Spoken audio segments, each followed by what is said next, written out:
yaitu tata ruang kantor. Pengertian ruang kantor.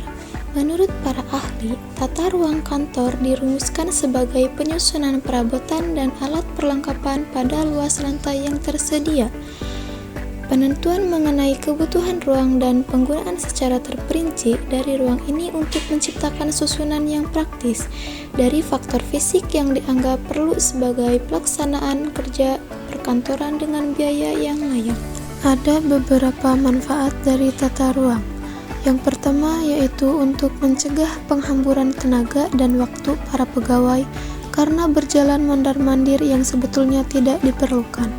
Yang kedua, untuk menjamin kelancaran proses pekerjaan.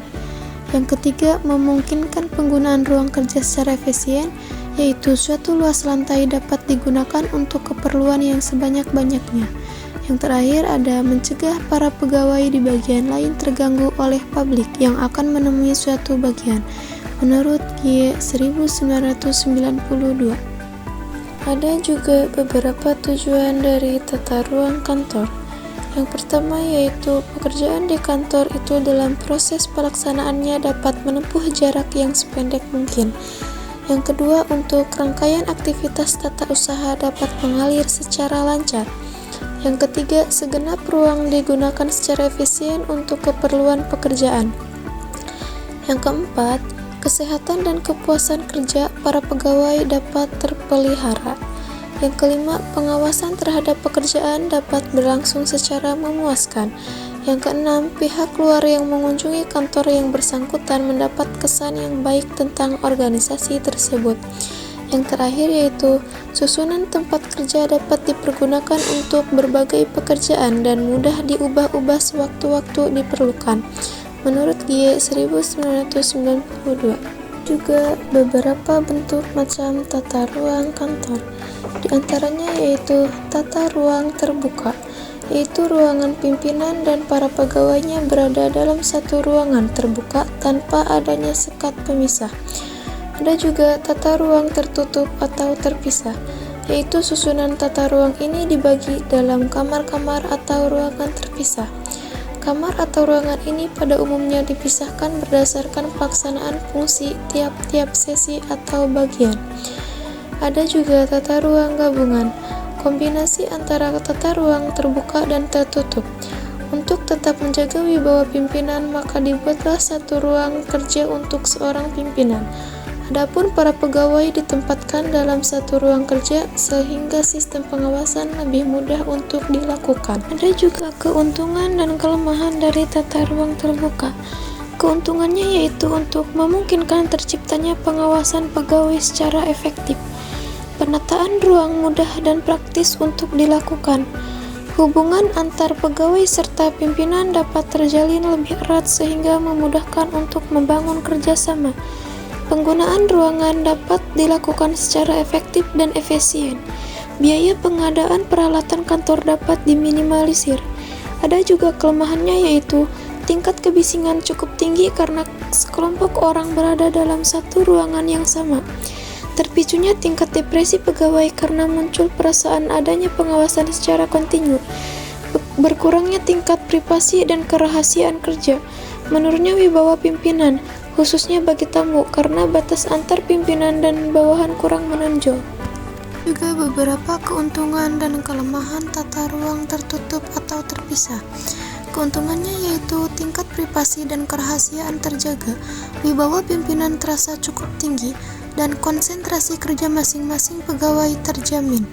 Adapun kelemahannya yaitu tingginya biaya pemeliharaan gedung, perubahan setting tata ruang cukup sulit untuk dilakukan, hubungan kekeluargaan antar bagian atau sesi atau bahkan antar pegawai cukup sulit dikembangkan, dan biaya pengadaan peralatan kantor yang meningkat. Ada asas-asas tata ruang kantor. Ada yang namanya asas jarak terpendek, yaitu tata ruang kantor yang memberi kesempatan untuk dapat diselesaikannya pekerjaan dengan menempuh jarak yang sependek-pendeknya, sehingga setting ruang kerja dan peralatan kantor harus diperhatikan dengan cermat. Ada asas rangkaian kerja, yaitu para pegawai dan peralatan kantor ditempatkan sesuai dengan urutan rangkaian penyelesaian pekerjaan. Proses penyelesaian pekerjaan disusun ke pola maju dan diupayakan untuk menghindari gerakan mundur ataupun menyilang. Prosedur penyelesaian pekerjaan membentuk pola garis bersiku, lingkaran, atau bisa berupa pola huruf L atau asas penggunaan seluruh ruangan. Yaitu dalam asas ini semua ruangan yang ada dimanfaatkan semaksimal mungkin untuk mendukung proses penyelenggaraan pekerjaan, sehingga tidak ada ruangan yang tidak dibiarkan untuk berfungsi. Hal ini bukan berarti dalam asas ini melarang adanya pemisah jalan, ruang gerak, lukisan seperti pot, bunga sebagai hiasan, atau sebagainya. Ada juga asas perubahan susunan tempat kerja, yaitu sebuah ruang kantor mudah diubah dan disusun kembali serta tidak menelan banyak biaya. Perubahan setting ruangan dimungkinkan bila terjadi penambahan atau pengurangan jumlah pegawai, peralatan kantor, maupun perubahan prosedur penyelesaian pekerjaan. Berikut merupakan contoh gambarnya.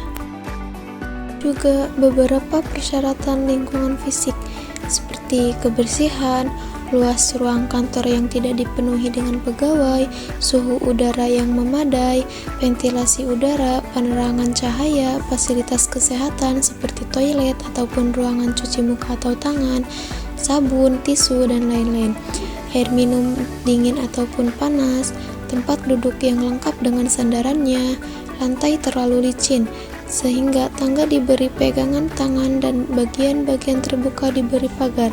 Mesin yang berbahaya harus ditunjang dengan pelindung dan petugas yang memanfaatkan mesin tersebut harus memiliki kecakapan dan pengetahuan memadai mengenai mesin tersebut. Beban berat tidak boleh diangkat, dibawa atau dipindahkan oleh pegawai karena hal ini dapat membahayakan keselamatan pegawai. Dan pertolongan pertama seperti kotak atau lemari untuk obat-obatan pertolongan pertama. Ada juga penjagaan kebakaran. Ada beberapa faktor yang mempengaruhi tata ruang kantor, seperti cahaya, warna, udara, suara. Cahaya penerangan buatan manusia, yaitu cahaya langsung. Cahaya yang langsung memancar dari sumbernya ke permukaan meja. Cahaya ini bersifat tajam sehingga mudah memicu kelelahan mata meski bayangan yang dihasilkannya sangat tegas. Yang kedua ada cahaya setengah langsung, yaitu cahaya yang memancar dari sumbernya melalui tudung lampu. Cahaya ini memancar ke segala arah sehingga bayangan yang dihasilkannya tidak begitu tajam. Ada juga cahaya setengah tak langsung, yaitu pencahayaan sebagian besar ditimbulkan oleh pantulan langit-langit dan dinding ruangan dan sebagian lainnya terpencar melalui tudung kaca. Ada juga cahaya yang tak langsung. Cahaya ini memancar dari sumbernya ke langit-langit ruangan kemudian dipantulkan ke arah meja. Yang kedua ada faktor warna. Warna kuning menunjukkan warna ini dapat merangsang mata dan saraf sehingga cocok untuk menumbuhkan perasaan gembira untuk melenyapkan segala bentuk perasaan tertekan. Ada juga warna biru, yaitu terkesan dingin, menggambarkan keluasan dan ketentraman sehingga dapat mengurangi ketegangan otot-otot tubuh dan tekanan darah. Ada juga warna merah, yaitu memberikan kesan panas dan aktif sehingga dapat memacu panca indera dan jiwa semangat melaksanakan pekerjaan. Pun faktor udara, yaitu syarat yang paling mendekati bagi seseorang untuk dapat bekerja dengan nyaman adalah dengan suhu udara ruangan berada pada angka 25,6 derajat Celcius dengan nilai kelembaban sebesar 45% menurut G 1992. Adapun untuk mengatasi suhu udara yang cukup panas lembab dapat dilakukan dengan cara sebagai berikut, yaitu memasang AC, membuat ventilasi udara, pakaian kerja dari bahan dingin, dan mudah menyerap keringat. Terakhir ada faktor suara, yaitu ruangan kantor sejauh mungkin dijauhkan dari sumber kebisingan. Jika perlu digunakan bahan peredam suara pada langit atau dinding ruangan.